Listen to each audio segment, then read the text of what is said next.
The African National Congress is facing a crisis of confidence.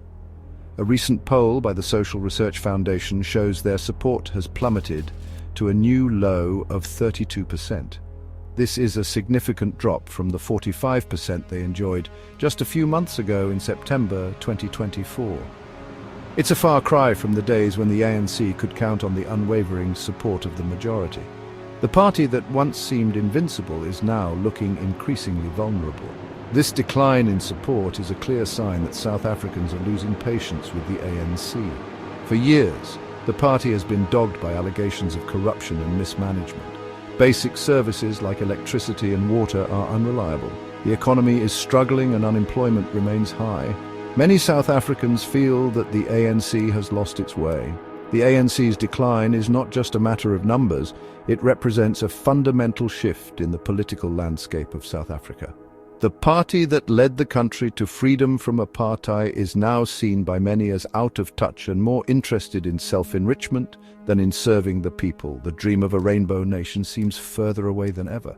The big question now is, what will this mean for the future of South Africa? Will the ANC be able to turn things around before the next election?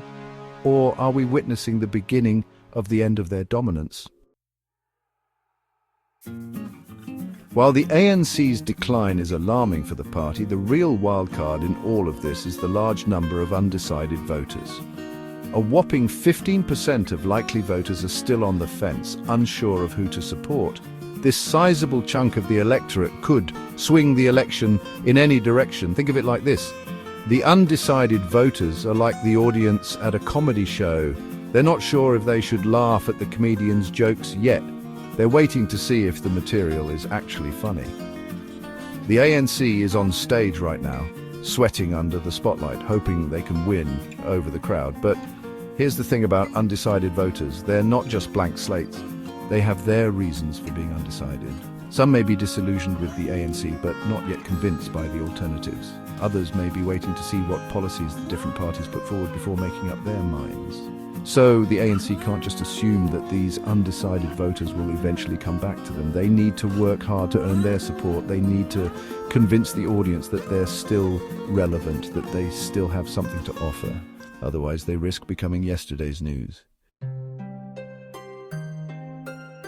Why are South Africans losing faith in the ANC? Well, imagine you hired a contractor to renovate your house. You paid them a deposit, but the work is shoddy, deadlines are missed, and the contractor keeps asking for more money.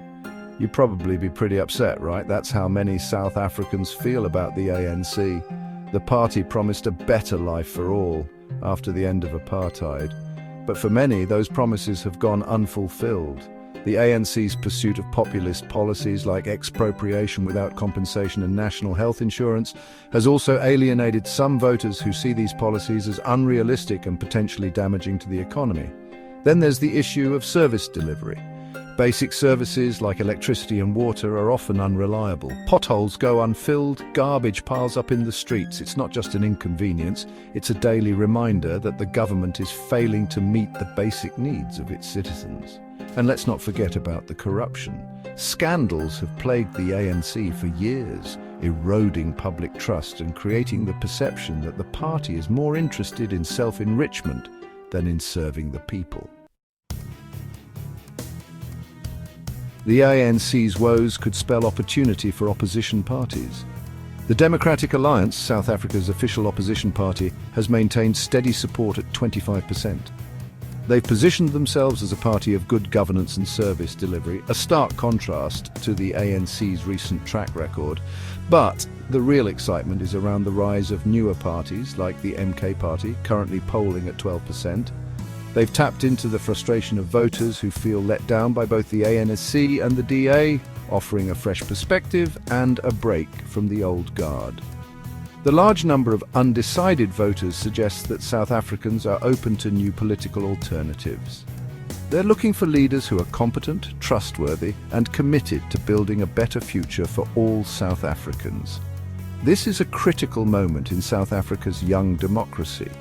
The decline of the ANC has created a vacuum, an opportunity for new voices and new ideas to emerge. The big question is, who will step up and seize the moment, like and subscribe to Stay Informed?